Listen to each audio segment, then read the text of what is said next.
Hello friends, today we will discuss about the most important questions of linear transformation.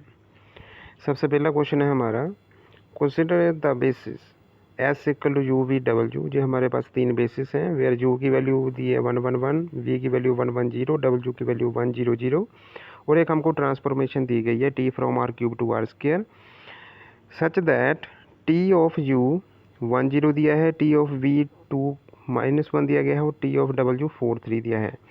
और उसने किसी particular value पर T की value find करने को पूछा है। तो इसकी चार ऑप्शन में से कोई एक ठीक होगी। तो चेक करते इसको कैसे करना है। सबसे पहले तो हमारे पास जो बेसिस फंक्शन दिए गए हैं, जो गिवन फंक्शन पॉइंट दिया गया, जो पर्टिकुलर पॉइंट दिया गया है, उसको सबसे पहले जो बेसिस फंक्शन है उसकी लीनियर ट्रांसफॉर्मेशन लीनियर कॉम्बिनेशन में उसको लिखना है। जैसे A of 111 plus B of 110 plus C of 100। इसको सॉल्व करने के बाद हमारे पास कुछ ऐसी टर्म आती है। तो इसके बाद जब हम इसको कंपैरिजन करेंगे तो फर्स्ट टर्म को फर्स्ट टर्म के साथ कंपेयर कर दिया, सेकंड को सेकंड के साथ, थर्ड को थर्ड के साथ। तो जहाँ से हमारे पास आ गई ए की वैल्यू 5 आ गई है, ए की वैल्यू आ गई 5, ए प्लस बी की वैल्यू आ गई हमारे पास -3, ए प्लस बी प्लस सी की वैल्यू आ गई 2। तो हमने जहाँ से ए बी और सी की वैल्यू निकालनी है, ए की वैल्यू जो है 5 उसको इसमें पुट कर दो, तो जहाँ से बी की वैल्यू आ जाएगी। ए और बी दोनों की वैल्यू इस इक्वेशन में पुट कर दो, तो जहाँ से सी की वैल्यू आ जाएगी। तो अब क्या करना है, इसके बाद ये जो हमारे पास ए बी सी निकला है उसको इस रिलेशन में आपने पुट कर देना है। इस वाली इक्वेशन में ए बी और सी की वैल्यू फिल कर देनी है। फिल करने के बाद हमारे पास कुछ ऐसा रिलेशन आ जाता है, ये रहा। तो आप जहाँ पर टी ऑपरेटर लगा दो, वो साइड पर जहाँ पर टी ऑपरेटर लगा दिया, जहाँ लगा दिया, जहाँ लगा दिया, जहाँ लगा दिया। जो कांस्टेंट टर्म्स है जैसे 5 -8 और 5 वो आउटसाइड हो गई। तो इसकी वैल्यू अब दी गई है हमको T of 111, T of 110, T of 100। जो गिवन दिया गया है हमारे पास, इसकी वैल्यू दी गई है। ये देखो, टी ऑफ 11 दिया गया है 10, टी ऑफ 110 दिया गया है 2-1, टी ऑफ 100 दिया गया है 4-3। तो ये वैल्यू वहाँ पर हमने फिल कर देनी है। फिल करने के बाद हमारे पास आता है कुछ जे आ गया 5 10 -8 2-1 और +5 4, इसको सॉल्व करने के बाद हमारे पास जो रिजल्ट आता है वो आता है 9,23। तो मतलब जो जिस पर्टिकुलर पॉइंट पर इसने ट्रांसफॉर्मेशन की वैल्यू पूछी है वो आ गया हमारे पास 9,23। तो अगर हम ऑप्शन देखें तो ऑप्शन में से डी ऑप्शन इसकी करेक्ट होगी। सेकंड क्वेश्चन देखिए, सेकंड क्वेश्चन भी सिमिलर ऐसा ही क्वेश्चन है। A transformation T from R square to are square such that t3,1 equal to दिया गया है 2-4, t11 दिया गया है 0,2, तो t7,8 पर इसकी वैल्यू फाइंड आउट करने को कहा है। तो चार ऑप्शन है, चार में से कोई एक ऑप्शन ठीक होगी आपकी। सबसे पहले तो जिस पॉइंट पर इसने कहा है फाइंड आउट करने को, उसको इस बेसिस फंक्शन पर इसके लीनियर कॉम्बिनेशन में इसको लिख दो। इसके बाद ये जो राइट साइड है इक्वेशन, इसको सॉल्व कर लो। सॉल्व करने के बाद ये समथिंग कुछ ऐसी आ जाएगी। तो इसके बाद कंपेयर कर दो, फर्स्ट टर्म को फर्स्ट टर्म के साथ कंपेयर कर दो, सेकंड को सेकंड के साथ कर दो, तो हमारे पास दो इक्वेशंस आ जाएगी। इन दोनों इक्वेशंस को सॉल्व करने के बाद हमारे पास ए और बी की वैल्यू आ जाएगी। ए की वैल्यू आ गई -1/2 और बी की वैल्यू आ गई 17/2।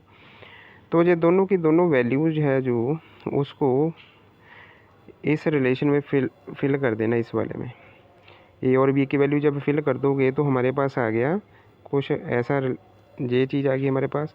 दोनों साइड पर हमने लीनियर जे ऑपरेटर टी ले लेना है, दोनों साइड पर जहाँ भी ले लिया और जहाँ भी ये चीज़ें कांस्टेंट है, कांस्टेंट आउटसाइड हो जाती है लीनियर ऑपरेटर से। तो हमारे पास t3,1 की वैल्यू और t11 की वैल्यू ये गिवन दी गई है। तो इसको फिल करना है। जहाँ पर ये देखिए गिवन दिया गया है हमको, t31 की वैल्यू दी गई है 2-4, t11 की वैल्यू दी गई है 0,2। इसको जहाँ पर पुट कर दो, पुट करने के बाद हमारे पास आ गया ये कुछ रिलेशन आ गया। इसको अगर आप सॉल्व करोगे तो सॉल्व करने के बाद हमारे पास जो रिज़ल्ट आता है इसका, वो आता है -1,19। तो इसके अकॉर्डिंग जो हमारी ऑप्शन बी है वो करेक्ट होगी। Question number 3, let T from are cube to R cube be linear transformation such that J एक ट्रांसफॉर्मेशन दी गई है हमारे पास। Then the matrix of linear transformation T with respect to order basis ये 3 दिए गए हैं। तो इसके अकॉर्डिंग हमारी मैट्रिक्स कौन सी बनेगी, उसने ये पूछा है। 4 ऑप्शन आपको दी गई हैं, तो 4 में से कोई एक करेक्ट होगी। तो चेक करते हैं इसको। सबसे पहले जो गिवन ट्रांसफॉर्मेशन दी गई है उसमें सबसे पहला बेसिस आप जे वाला बेसिस पुट करो। जब पुट करोगे तो हमारे पास वैल्यू आती है 111। जब जे फर्स्ट बेसिस इसमें पुट किया मतलब एक्स की वैल्यू 0 हो गई, वाई की 1 हो गई और जेड की जगह आपने 0 पुट किया, तो वो इस साइड में भी पुट करना। इस साइड में पुट करोगे तो हमारे पास आ जाएगा 111। सिमिलरली जब हम सेकंड बेसिस को उसमें पुट करोगे तो हमारे पास जे पॉइंट आ जाएगा। थर्ड बेसिस को पुट करोगे तो हमारे पास जे पॉइंट आ जाएगा। अब आपने एक पर्टिकुलर पॉइंट लेना है, उसको जो बेसिस दिए गए हैं गिवन उसके लीनियर कॉम्बिनेशन में लिखना है। तो सबसे पहले अगर हमने लेट कर लिया ए बी सी, उसको हमने यू बी और डब्ल्यू ये 3 कांस्टेंट यूज कर बेसिस के लीनियर कॉम्बिनेशन में लिख लिया। तो दोनों को सॉल्व करने के बाद A B C equal to आ जाएगा डब्ल्यू यू बी। दोनों को अगर कंपेयर किया जाए तो हमारे पास डब्ल्यू की वैल्यू इन टर्म ऑफ जे ए आ गई, यू की वैल्यू बी आ गई, डब्ल्यू की वी की वैल्यू सी आ गई। जे हमारे पास जो यू वी डब्ल्यू की वैल्यू है, ये सारी की सारी वैल्यू आपने इस रिलेशन में पुट कर देनी है, तो हमारे पास नया रिलेशन जे आ जाता है। अब इस रिलेशन को आपने यूज़ करना है, वो जो स्टार्टिंग में हमने क्वेश्चन में यहाँ पर T010 किसके इक्वलेंट है हमारे पास 111 के इक्वलेंट। और 111 ये उसमें मतलब इस रिलेशन को आपने लिखना होता है लीनियर कॉम्बिनेशन में लिखना होता है जो गिवन बेसिस है उसके। मतलब ये जो आउटपुट आई है हमारे पास, इसको हमने लीनियर कॉम्बिनेशन में लिखना है, जो बेसिस के लीनियर कॉम्बिनेशन में लिखना है। तो बेसिस के लीनियर कॉम्बिनेशन का रिलेशन ये है। अगर कोई भी पॉइंट है आपके पास ए बी सी, तो उसको ऐसे लिखा जाएगा बेसिस के लीनियर कॉम्बिनेशन में। अगर हमारे पास अब पॉइंट 111 है तो 111 को कैसे लिखा जाएगा, देखिए अगर 1 है तो इसको इसके साथ कंपेयर करो, ए बी और जे सी। बी की वैल्यू जहाँ पर पुट कर दी, सी की वैल्यू जहाँ पुट कर दी, ए की वैल्यू जहाँ पुट कर दी, तो ये फर्स्ट रिलेशन आ जाएगा हमारे पास। इसी तरह से जो सेकंड है T001, इसकी वैल्यू है हमारे पास -1 1 और -1।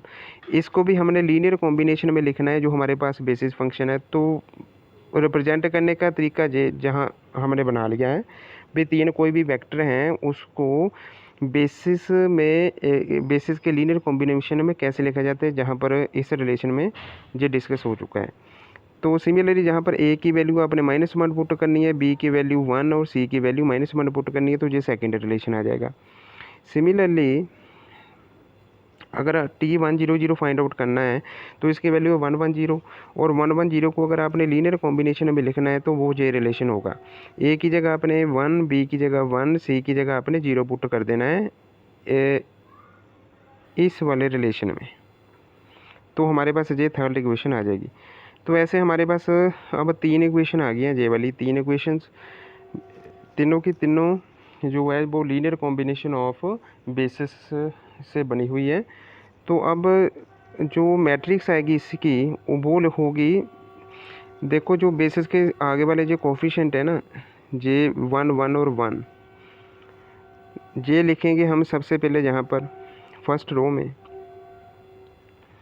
सेकंड वाली जो इक्वेशन है उसके जो कोफिशिएंट है 1 -1 -1, वो लिखेंगे सेकंड रो में मैट्रिक्स की, ये रहे। और इस तरह से जो हमारे पास थर्ड इक्वेशन है ये वाली, इसके जो कोफिशिएंट है 1 0 1, इसको लिखेंगे हम थर्ड रो में, ये रहे। तो जब भी मैट्रिक्स लिखनी है तो जे इसका ट्रांसपोज में लिखा जाता है, तो इसका ट्रांसपोज अगर मैट्रिक्स का करोगे तो रो और कॉलम आपस में इंटरचेंज हो जाएंगे। तो जे वाली जो रो होगी हमारी वो कॉलम में शिफ्ट हो जाएगी, सेकंड वाली सेकंड कॉलम में आ जाएगी, थर्ड वाली थर्ड में आ जाएगी। तो इस तरह तो हमारे पास जो मैट्रिक्स आएगी इसकी वो आएगी जे वाली। इसके अकॉर्डिंग हमारा ऑप्शन जो है ऑप्शन नंबर सी वो करेक्ट होगा आपका। ऐसे और वीडियोज़ देखने के लिए हमारे चैनल को सब्सक्राइब कीजिए और वीडियो को लाइक और शेयर कीजिए। Thanks for watching.